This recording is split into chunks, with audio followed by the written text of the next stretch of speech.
നമസ്കാരം. പുതിയൊരു വീഡിയോയിലേക്ക് സ്വാഗതം. ഇപ്പം നമ്മളെല്ലാവരും ഇൻ്റർനെറ്റ് ഉപയോഗിക്കുന്നവരാണ്. ഇന്ന് ഈ ലോകം മുന്നോട്ട് പോകുന്നത് തന്നെ ഇൻ്റർനെറ്റാണ്. ഇൻ്റർനെറ്റ് ഇല്ലാതെ നമുക്ക് ഒരു കാര്യവും ചെയ്യാൻ പറ്റത്തില്ല. ഇപ്പോൾ ബാങ്കിലെ കാര്യമാണെങ്കിലും പൈസയുടെ കാര്യമാണെങ്കിലും അതുപോലെ തന്നെ നമുക്കിപ്പോൾ ദൂരെയുള്ള ഒരാളെ കാണണമെങ്കിലോ അങ്ങനെ ഇന്ന് എല്ലാ കാര്യത്തിനും ഇൻ്റർനെറ്റാണ് നമ്മൾ ആശ്രയിക്കുന്നത്. നമുക്കിപ്പോൾ അറിയാത്ത ഒരു കാര്യം നമ്മൾ പെട്ടെന്ന് ഗൂഗിളിൽ സെർച്ച് ചെയ്യും. നമുക്ക് എല്ലാ വിവരങ്ങളും കൃത്യമായിട്ട് കിട്ടിയില്ലെങ്കിലും ആവശ്യത്തിനുള്ള വിവരങ്ങൾ നമുക്ക് ഇന്ന് ഗൂഗിൾ വഴി കിട്ടും. അതിന് കാരണം ഇൻ്റർനെറ്റാണ്.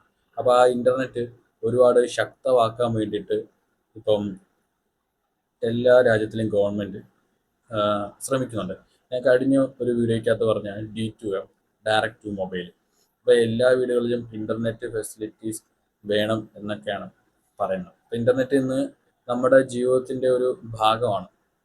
അതുപോലെ തന്നെ നമ്മളിപ്പോൾ ഇന്ന് ഉപയോഗിക്കുന്ന ഗൂഗിള്, ഇൻസ്റ്റഗ്രാം, യൂട്യൂബ്, ഫേസ്ബുക്ക് ഇതൊന്നും അല്ലാതെ നമ്മൾ ആരും അധികം അറിയാത്ത ഇൻ്റർനെറ്റുകളുണ്ട്. ഇപ്പം ഡാർക്ക് വെബ്, ഡീപ്പ് വെബ് അതുപോലുള്ള ഇൻ്റർനെറ്റുകളുണ്ട്. അത് എന്ന് പറഞ്ഞാൽ വളരെ എന്താ പറയുക ഡേഞ്ചർ ആയിട്ടുള്ളതാണ്. അതുപോലെ തന്നെ ലോകത്തിലെ എല്ലാ കാര്യങ്ങളും ഇപ്പം പല രാജ്യത്തിലെ ഇപ്പോൾ പറയുകയാണെങ്കിൽ പല രാജ്യത്തിലെയും പ്രധാനപ്പെട്ടുള്ള വിവരങ്ങൾ പോലും ഈ വെബ്സൈറ്റുകൾ വഴി കിട്ടുന്നുണ്ടെന്നാണ് ഞാൻ വായിച്ച ബുക്കിൽ നിന്ന് കിട്ടിയ അറിവ്. അപ്പോൾ അതിൻ്റെ കുറച്ച് ചെറിയൊരു കാര്യമാണ് ഞാൻ നിങ്ങളുടെ അടുത്ത് പറയുന്നത്. ഇതിൻ്റെ ഒരു ടോപ്പിക്കിൻ്റെ ഹെഡ്ലൈൻ എന്ന് വെച്ചാൽ അദൃശ്യമായ ഇൻ്റർനെറ്റുകൾ. അദൃശ്യമായ ഇൻ്റർനെറ്റ്, ഭീഷണികളുടെ ഇരുണ്ട ലോകം. നമ്മൾ കാണാത്ത ഇൻ്റർനെറ്റ്, അദൃശ്യമായ മഹാസാമ്രാജ്യം. ഇൻ്റർനെറ്റിനെ സമുദ്രത്തിലെ മഞ്ഞുമലയോട് ഉപമിക്കുകയാണെങ്കിലും അതിൻ്റെ ഉപരിതലത്തിൽ കാണുന്ന ചെറിയ ഭാഗം മാത്രമാണ് ഗൂഗിളും ഫേസ്ബുക്കും യൂട്യൂബും ഒക്കെ അടങ്ങുന്ന ലോകം. ഇതിനെ സർഫസ് വൈബ് എന്നാണ് വിളിക്കുന്നത്.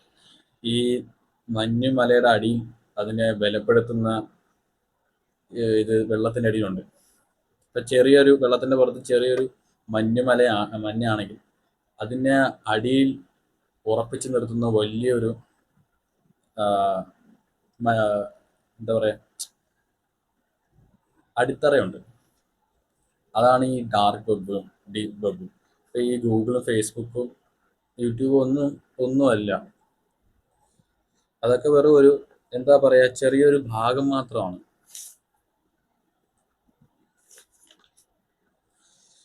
ഈ ഇരുണ്ട ലോകത്തിൻ്റെ വാതിലുകൾ ഒരു കൗതുകത്തിന് വേണ്ടി പോലും തുറക്കാൻ ശ്രമിക്കരുത്. നിങ്ങൾ ആ വാതിൽ തുറന്ന് അകത്തേക്ക് നോക്കുമ്പോൾ മറുഭാഗത്ത് ലോകത്തിലെ ഏറ്റവും അപകടകാരികളായ വേട്ടക്കാർ നിങ്ങളെ തന്നെ നോക്കി നിൽക്കുന്നുണ്ടാവാം. ഇപ്പം ഈ ഒരു വെബ്സൈറ്റിനെ കുറിച്ച് ഈ ബുക്കിൻ്റെ അകത്ത് പറഞ്ഞിട്ടില്ല. കാരണം എന്ന് വെച്ചാൽ ഇത് പറഞ്ഞു കഴിഞ്ഞാൽ തീർച്ചയായിട്ടും ഒരു രസത്തിന് വേണ്ടിയിട്ട് ഇപ്പോൾ അവർ പറഞ്ഞ പോലെ ഒരു കൗതുകത്തിന് വേണ്ടിയിട്ട് നമ്മൾ നോക്കും എന്താണ് ഇതിൻ്റെ സംഭവം. അത് എന്താ പറയുക അത് നോക്കാതിരിക്കാൻ വേണ്ടിയിട്ട് അവർ ആ പേര് പോലും ഈ ഒരു ബുക്കിൽ അവർ കൊടുത്തിട്ടില്ല. ഇപ്പോൾ ഡീപ്പ് വെബും ഡാർക്ക് വെബ് അതിൻ്റെയൊക്കെ കുറിച്ചാണ്, അതിൻ്റെ ബ്രൗസറിനെ കുറിച്ചൊക്കെയാണ് പറയുന്നത്. അപ്പോൾ ഇത് ചെറിയ ഒരു സാമ്പിൾ മാത്രമാണ്. ഇനിയും ഇതിനെ പറ്റിയിട്ടുള്ള ഒരുപാട് വിവരങ്ങൾ ഈ പുസ്തകത്തിനകത്തുണ്ട്. അപ്പം അടുത്ത ദിവസങ്ങളിൽ ഞാൻ അതിൻ്റെ ബാക്കി വ്യക്തമായിട്ടെല്ലാം പറഞ്ഞുതരാം. ഇത് ഞാൻ ഇപ്പോൾ വായിച്ചിരിക്കുന്ന ചെറിയ പോയിന്റ് ആണ്. പ്രധാനപ്പെട്ട നമ്മളൊരു ബുക്ക് വായിക്കുമ്പോൾ നമുക്ക് ചെറിയ ചെറിയ പോയിന്റുകളിലാണല്ലോ കാര്യങ്ങൾ മനസ്സിലാകുന്നത്. അതുപോലെ തന്നെ ചെറിയൊരു പോയിന്റ് ഞാൻ പറഞ്ഞു തരുന്നതേ ഉള്ളൂ. ഇപ്പം എന്താ പറയുക ഇൻ്റർനെറ്റിൻ്റെ ശക്തി കൂടിക്കൊണ്ടിരിക്കുകയാണ്. അത് നല്ല കാര്യത്തിനും എടുക്കുന്നുണ്ട്, ചീത്ത കാര്യത്തിനും എടുക്കുന്നുണ്ട്. ഈ മഞ്ഞുമലയുടെ അടിയിലെ അടിത്തറയുണ്ടല്ലോ, അതെന്ന് പറഞ്ഞാൽ അപകടം പിടിച്ചതും ലോകത്തിലെ എല്ലാ രഹസ്യങ്ങളും കിട്ടുന്നതും ആർക്കും പ്രത്യേകിച്ച് പേരുകളോ മേൽവിലാസങ്ങളോ ഒന്നുമില്ലാതെ ആർക്ക് വേണമെങ്കിലും വരാം പോകാം. പക്ഷെ അതിലേക്ക് വരുന്ന ആള് തൻ്റെ ജീവനും ജീവിതവും ഒക്കെ അതിലേക്ക് ബലിയർപ്പിച്ചിട്ടാണ് ആ വാതിലിലേക്ക് അതിൻ്റെ അകത്തേക്ക് കയറുന്നത്. ഇപ്പം ബ്ലൂ വെയിൽ പോലൊരു ഗെയിം പണ്ടുണ്ടായിരുന്നു.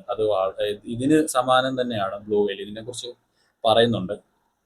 അപ്പോൾ ഇത് വായിച്ചിട്ടുള്ള ചെറിയ ചെറിയ ഒരു കാര്യങ്ങളാണ് ഞാൻ ഇതിൻ്റെ അകത്ത് പറഞ്ഞു തന്നത്. ഇനിയിപ്പം അടുത്ത ദിവസങ്ങളിൽ ഈ ഡാർക്ക് വെബിൻ്റെ വെബ്സൈറ്റിൻ്റെ ലോഗോ അത് അതിൻ്റെ ആ ലോഗോയെ കുറിച്ചൊക്കെ ഞാൻ അടുത്ത ദിവസമൊക്കെ പറഞ്ഞു തരാം കേട്ടോ. അപ്പോൾ നമുക്ക് അടുത്ത ദിവസം കാണാം. അതുവരെ ബായ്.